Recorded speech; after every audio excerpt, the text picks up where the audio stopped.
मुंबई समेत महाराष्ट्र में भारी बारिश से हुए हादसों पर कांग्रेस नेता विजय वडेट्टीवार ने विधानसभा में सरकार को घेरा। उन्होंने सभी घटनाओं की उच्च स्तरीय जांच, जिम्मेदार अधिकारियों पर कड़ी कार्रवाई और नागरिकों को राहत व सुरक्षा उपायों की तत्काल जानकारी देने की मांग की है। अध्यक्ष महोदय, जे काही ठरलं असेल, मला जी काही माहिती मिळाली, आपण आता इकडे मुंबई परिसरात आणि मुंबईच्या आणि महाराष्ट्रामध्ये एकूणच पाऊस मोठ्या प्रमाणात सुरू आहे। विशेषतः मुंबईमध्ये कालपर्यंत अध्यक्ष महोदय 12 लोकांचा जीव गेला,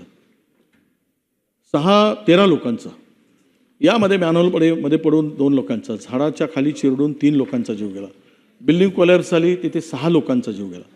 आणि आता माझी एवढीच विनंती आहे की आजच्या कामकाजाच्या पूर्वी सरकारने एक निवेदन केलं पाहिजे की हा फक्त दुर्घटनेचा विषय नाही, हा महानगरपालिकेच्या जबाबदारीचा पण विषय आहे। महानगरपालिकेची काय जबाबदारी आहे की एवढ्या मोठ्या प्रमाणामध्ये मनुष्य आणि लोकांचा जीव जातो आहे, मॅनहोल स्वतः उघडे पडलेत आणि त्यामध्ये ही कोणावर तरी जबाबदारी अध्यक्ष महोदय दिली पाहिजेत, कोणावर तरी जबाबदारी फिक्स केली पाहिजेत।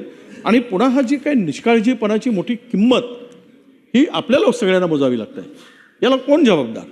म्हणून माझं मत एवढंच आहे अध्यक्ष महोदय की या ज्या काही अनधिकृत धोकादायक इमारती आहेत, अनधिकृत बांधकामे आहेत, धोकादायक वस्त्या आहेत, यांच्या संदर्भात पावसाळ्याच्या पूर्वी ज्या उपाययोजना किंवा त्या सतर्कतेचा इशारा, ज्या उपाययोजना करायला पाहिजे त्या काहीच केलेल्या दिसत नाही। आज जी परिस्थिती झाली आपण पाहिलं अध्यक्ष महोदय, मिसिंग लिंक दरड कोसळली, करोडो रुपये आपण खर्च केलेत, पहिल्यांदाच पावसामध्ये खड्डे पडलेत, त्यानंतर त्या मिसिंग लिंकवर आता पूर्णतः पुणे मुंबई रस्ता महामार्ग बंद पडलाय, रेल्वे बंद आणि मिसिंग लिंक बंद, जुना महामार्ग होता तो पण बंद पडलाय।